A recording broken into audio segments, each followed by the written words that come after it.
नमस्कार दोस्तों, कैसे हो आप लोग। आशा करती हूँ आप लोग अच्छे होंगे।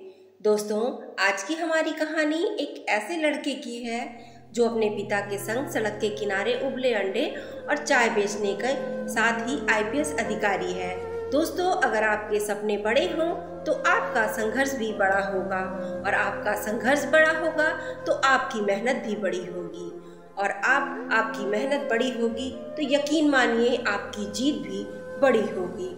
दोस्तों, इस बात को सच कर दिखाया देश के सबसे कम उम्र के आईपीएस अफसर बनने वाले साफिन हसन ने।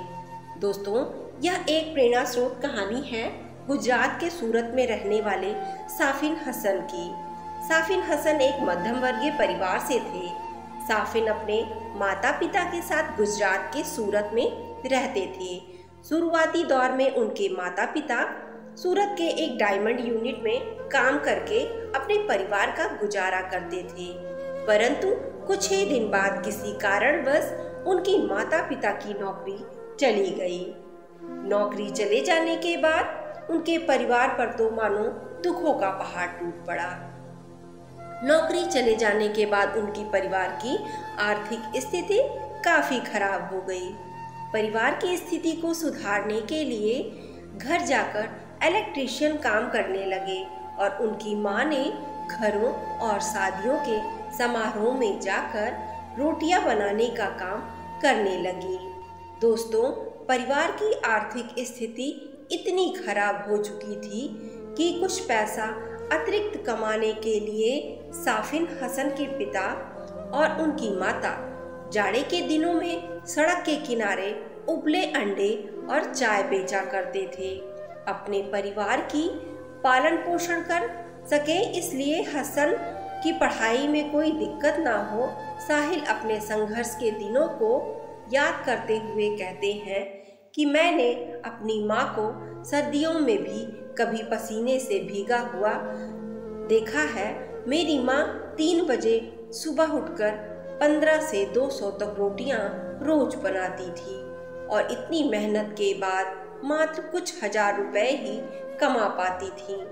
साफिन हसन ने अपने परिवार को हमेशा पैसों की तंगी से जूझता हुआ देखा है। अपने परिवार को इन परिस्थितियों में देखकर ही साफिन हसन ने जीवन में कुछ करने की ठान ली। अब वे समझ गए थे कि अगर कोई उनके परिवार की दयनीयता को बदल सकता है तो वह खुद है। इस दिन से उन्होंने ठान ली कि अब वे अपने सपनों को पूरा करके ही रहेंगे।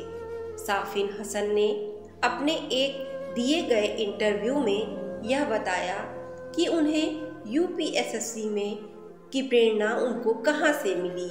वे कहते थे कि जब स्कूल में पढ़ते थे तब एक बार उनके जिले के जिला अधिकारी ने उनके गांव का दौरा किया। जब जिला अधिकारियों की गाड़ी उनके गांव में पहुंची तो गांव वालों के लोगों ने उनका बहुत सम्मान किया। जिला अधिकारी के प्रति गांव वालों का सम्मान और इज्जत देखकर साफिन काफी हैरान थे।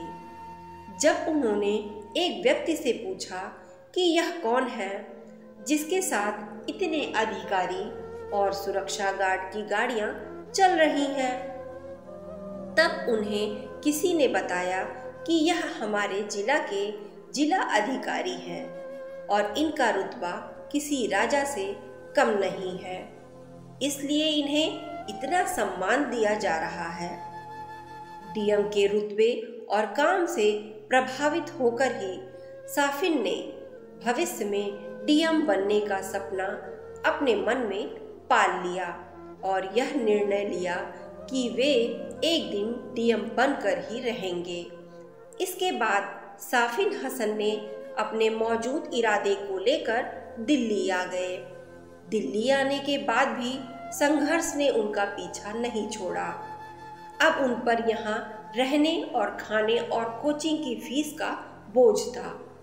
साफिन हसन के इस संघर्ष को देखकर एक गुजराती परिवार ने 2 साल उनका कोचिंग और खर्च उठाया। साफिन हसन तो प्रतिभाशाली छात्र थे, परंतु प्रतिभाशाली होने के साथ साथ अपने लक्ष्य को पाने का जज्बा कूट कूट कर भरा था। जब वे अपनी यूपीएसएससी की परीक्षा का पहला अटेम्प्ट देने जा रहे थे, तब उनके रास्ते में एक सड़क हादसा हो गया, जिसके कारण उन्हें काफी चोट लगी और साथ ही शरीर भी लहूलुहान हो गया। इसके बावजूद उन्होंने अपने को कमजोर नहीं होने दिया। उन्होंने तुरंत पास की क्लिनिक में फर्स्ट एड लिया और उसी लहूलुहान अवस्था में परीक्षा के केंद्र में जा पहुंचे।